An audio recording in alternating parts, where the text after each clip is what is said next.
Welcome back to another episode of the Authentic Man podcast. I'm your host, David Chambers, and this is a mini episode I do on the weekends for people to dive into something that I'm kind of seeing coming up in my coaching work, right? And I work with a lot of high achieving men. These are entrepreneurs, serial entrepreneurs, people who are in high C-suite and high level management in what they do. That might be finance, that might be tech, that might be, they run all sorts of businesses, the guys that I work with, right? High achieving men I see again and again struggling in relationships. They are struggling to meet the success they have in their life, whether that's financial success, business success, the level of success in freedom that they've created. They struggle to match that inside their relationships.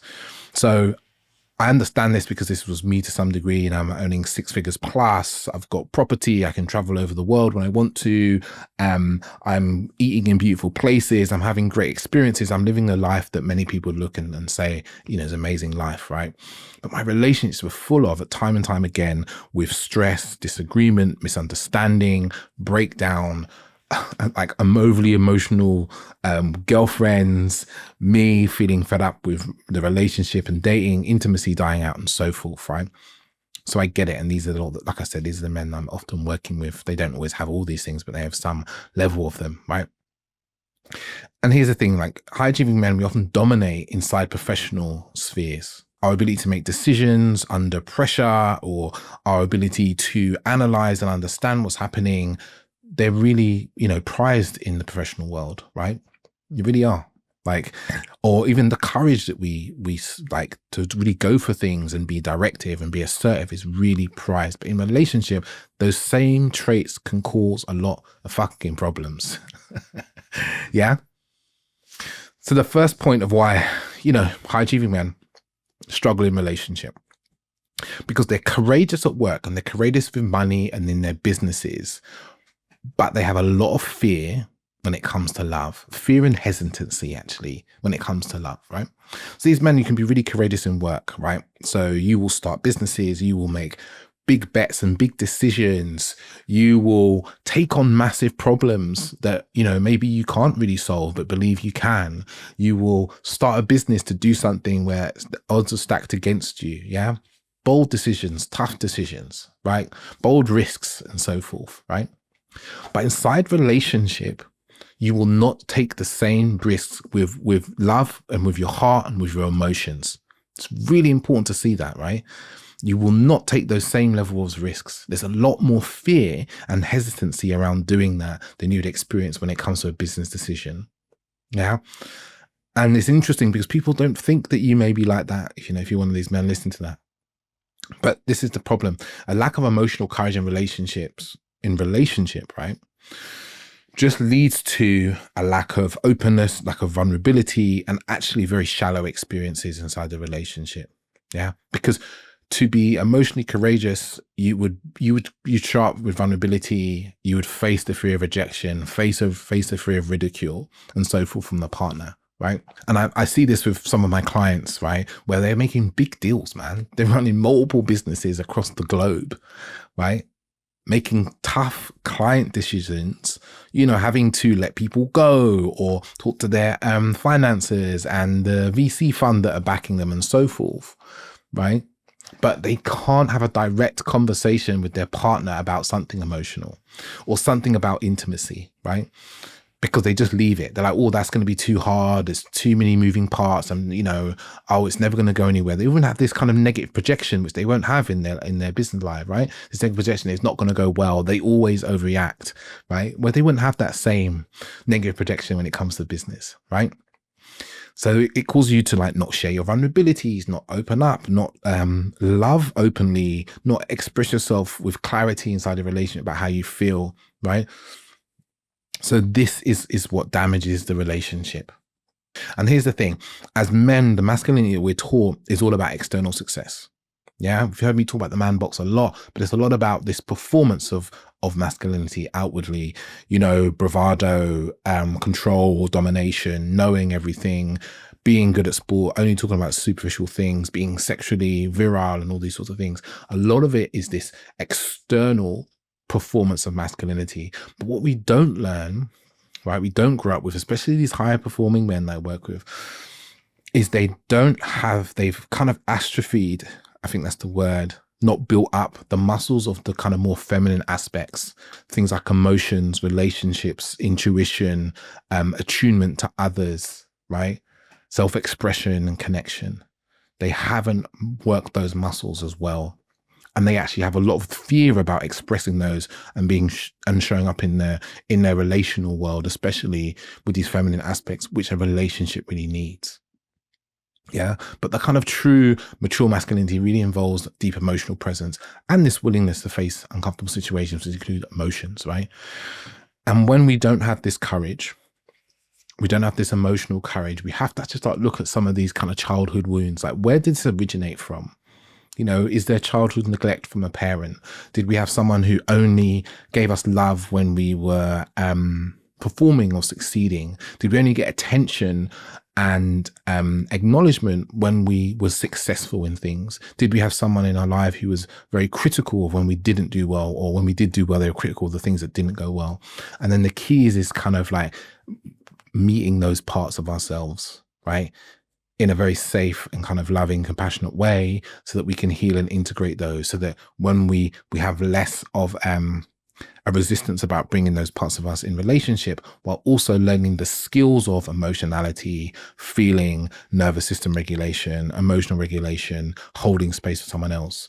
So it's partly a healing piece and partly an upskilling piece to change this. The second thing I see a lot, the high achieving men that really fucks up the relationships and even dating lives, to be honest, is this emotional detachment.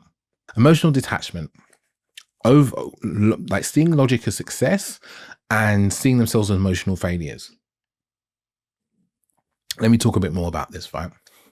Inside business and work and career, logic drives a lot of decisions, right? It's kind of companies. Logic, pure logic. And it's a big problem because someone said it to me. I think it was Mark Walsh had on a podcast. As when I was on his podcast, he's like, you know, most businesses, large conglomerations and so forth, large conglomerates and multinationals, they're psychopathic, right?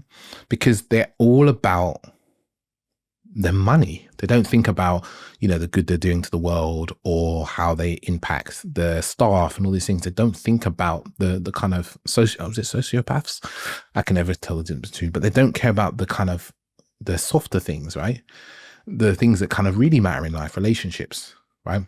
And that's the same thing that happens with these high achieving men. They don't mean to not care about it, but they've not seen and they've not learned how to deal with those emotional aspects. So they treat relationships in this very logical way. They try and make decisions logically, which are very hard in relationships because relationships are emotional entities and they bring up emotions in us. So they create this emotional detachment, not deliberately, because they're replacing it with logic. When we instill logic, emotions start to go out the window, or at least we try to. There's no kind of pure logic. There's always some feeling when it's a human being making the decision. But it creates a distance, it creates detachment, it creates misunderstanding in our relationship. And it also just creates this general feeling of like invalidation of people's perspective and feeling and experience. And that's a very big problem to create in a relationship when you constantly invalidating someone's experience. And I say this because I was perpetually doing this in relationship, invalidating my partner's experience in conflict and discussions. And it just creates resentment. And resentment eats away at relationship. Like if you're in a relationship now and there's resentment building, you can see it in your partner, the thing you need to do is do something about it right away now. Because resentment doesn't go away on its own. You have to work on dissolving resentment. You know, I've met a lot of couples who too much resentment has built and they just need a way to break up amicably, you know, and work with them that way. And I've met couples who actually came at the right time before there was too much resentment in the relationship, or even before there was any resentment. It's probably the best time to get a dating coach or go to therapy. Couples therapy is at the beginning of a relationship. This is a real segue, because then you can learn the tools and ways of communicating well, being together well, loving each other well, cultivating intimacy well. You can allow your childhood wounds to come up in safe spaces and express them and talk about them and dissolve them so that your rest of the relationship will be really smooth sailing. The biggest problem people do is they only seek these sort of help when the problem happens, and they usually leave it too far down the line. Not always, but often too far down the line. But let me come back. Because a lot of my clients, a lot of the men I work with, they get told by their partners that they're cold, they're uncaring, unreachable, I don't know you, that sort of thing, right? Because when it comes to conflict, the men often treat the conflict like it's a business problem. They listen, but they're not listening to understand, they're not listening to empathize, they're listening to give a solution. And this invalidates, like I said, right? It's not a business meeting where you've always got to get a solution straight away and be efficient, because relationships can't be efficient. They're not efficient entities, right? You can't be efficient with their 10 minutes of intimacy, you know? Efficient sexual intimacy would be like, okay, we've got half an hour, let's do as much sexual things we can do. But that isn't how relationships, they can't be efficient. You can't necessarily be that efficient with presence, right? And attunement and care and emotions. So the key problem I see again and again is this invalidating of experience, because they don't listen when there's a conflict. They just try and solve the problem, or they don't have the capacity even to do that, and they just want to bury it and not want to talk about it, yeah, and so forth. But going straight to solution is a way of avoiding the emotions of the conflict and the other person's kind of experience and perception of what it is. Because often when it comes to conflict, 95% of the conflicts in my eyes, people just want to be heard. They just want their side or their experience to be acknowledged and listened to and validated and empathized with in a way that feels really meaningful. And I've just seen so many men who they're not able to see the important emotional cues and signals that come from their partners, when it's like, oh, actually, she just needs me to listen for half an hour, 10 minutes, give her a hug, a kiss, and say, yeah, that must be really hard. And then maybe there's a solution they come to themselves, right?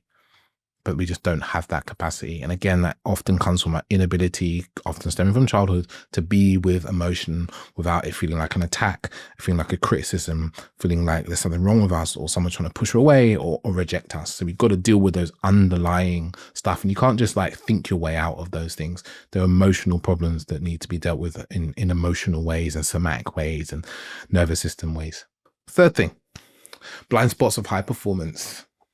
This is really around seeing relationship as almost like productive and transactional. Yeah.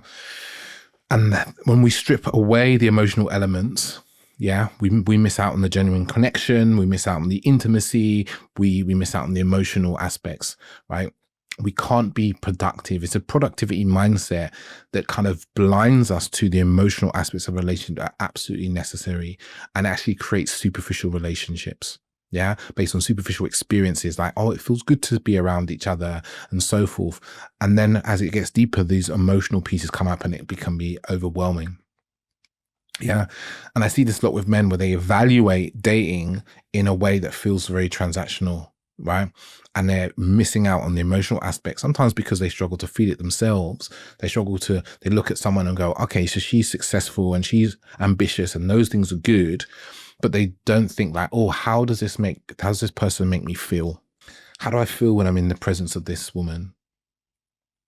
Do I feel calm? Do I feel safe? Do I feel confident? They might just feel anxious and so forth. And I'm often guiding men to underneath what's actually there. Do they feel inferior constantly, you know? And then I see this pattern of kind of ending relationship prematurely, because they're not looking at the important emotional aspects and also the important future aspects of what make a relationship actually work.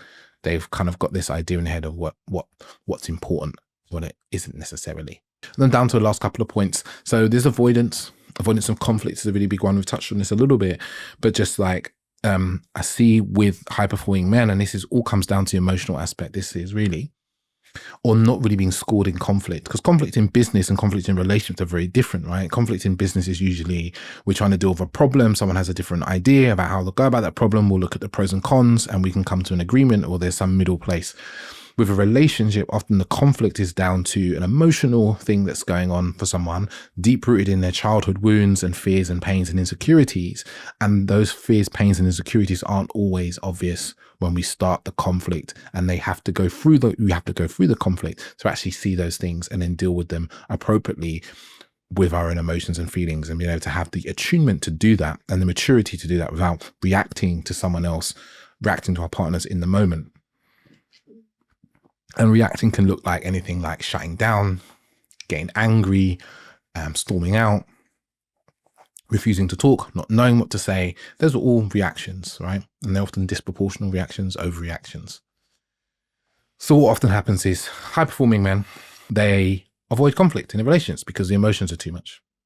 Yeah. And they, label their partners as overly emotional and overreactive. And sometimes they are overly emotional and overreactive. But those things can actually be soothed when you know the emotional skills and you have the attunement skills and the relational skills to meet your partner.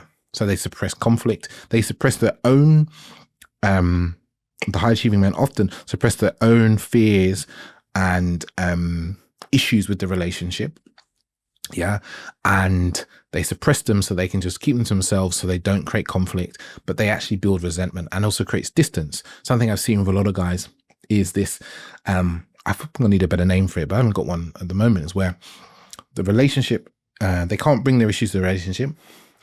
There's like, maybe there's something their partner does or doesn't do or what they want, but they don't want to bring it because they think, if I express how I'm feeling about this thing or what I want, she's going to get upset. She's going to get annoyed. It's going to be a big thing. And I can't bother with that because I got this big deal. I got this big business transaction going on. I don't want that. But there's always some big thing going on in their lives. Yeah, often. So what they do is they end up spending more and more time at work.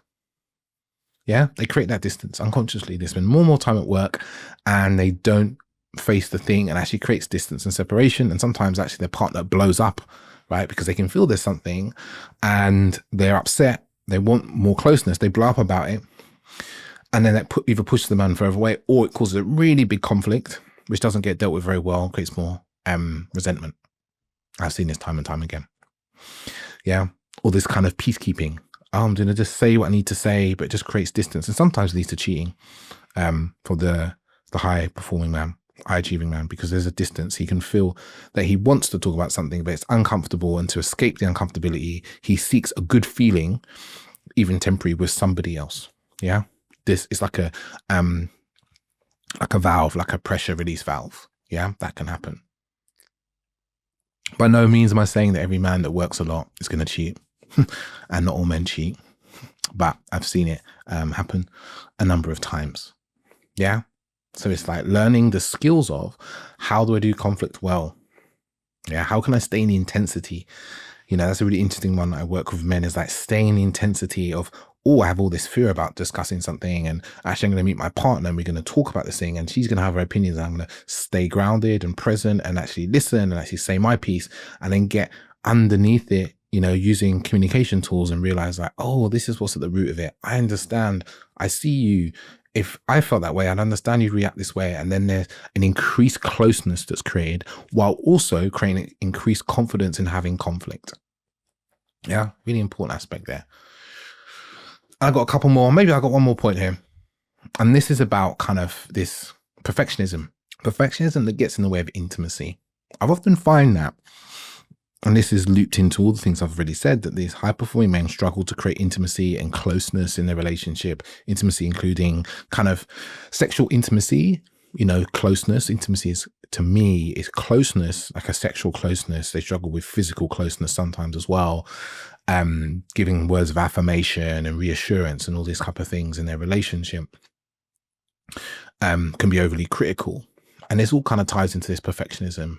Yeah, and that's like a barrier to intimacy. The perfectionism they have in their professional success of like always being better, being 5% better, 2% better, improving themselves, thinking better, can create this unrealistic expectation in their relationship and creating kind of this constant dissatisfaction, but also this constant criticism of their partner. What I find with these high achieving, high performing men is they're very self-critical inside their heads. They often suffer from a belief of like, I'm not good enough. Yeah. And their inner critic is vicious. Any mistake they make, their inner critic is telling them how much of a piece of shit they are, how much they should do better. Like, all the sort of standard things that like inner critical voice has.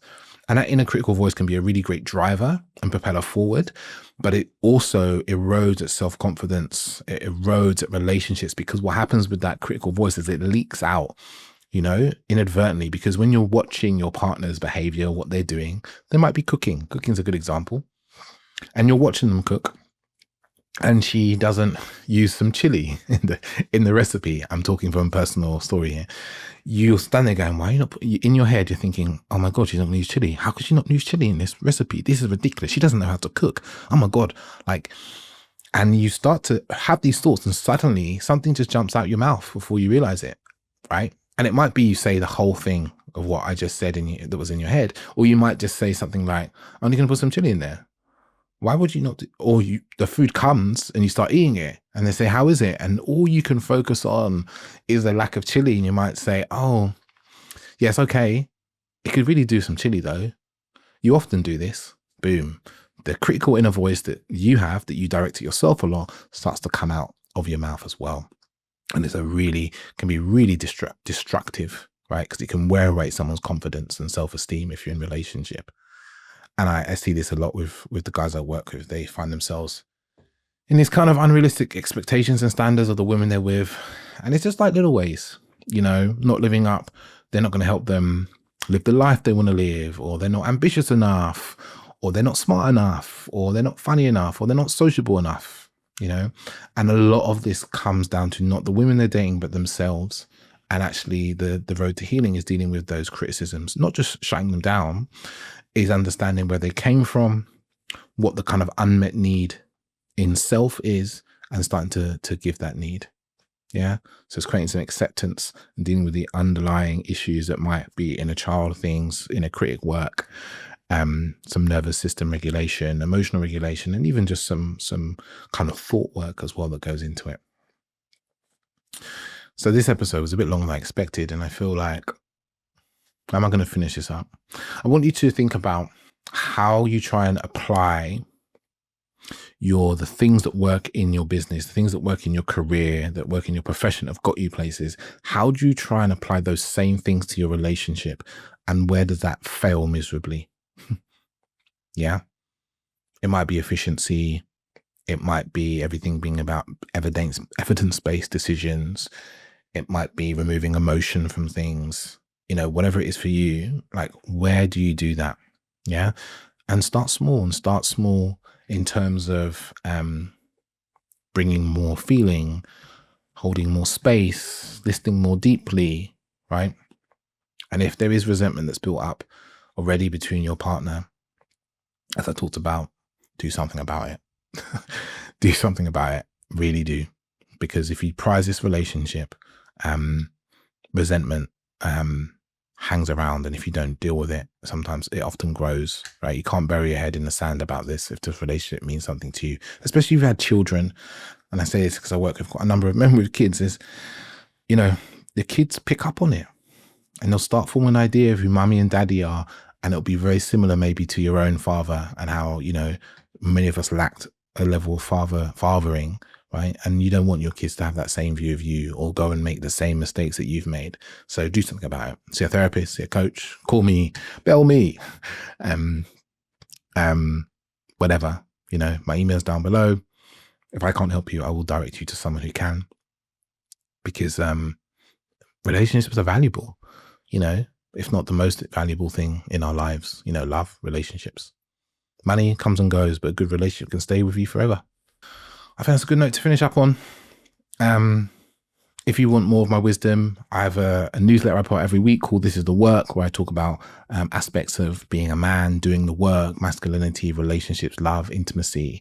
And I give some weekly practices around that. So you can sign up. There should be a link down in the description.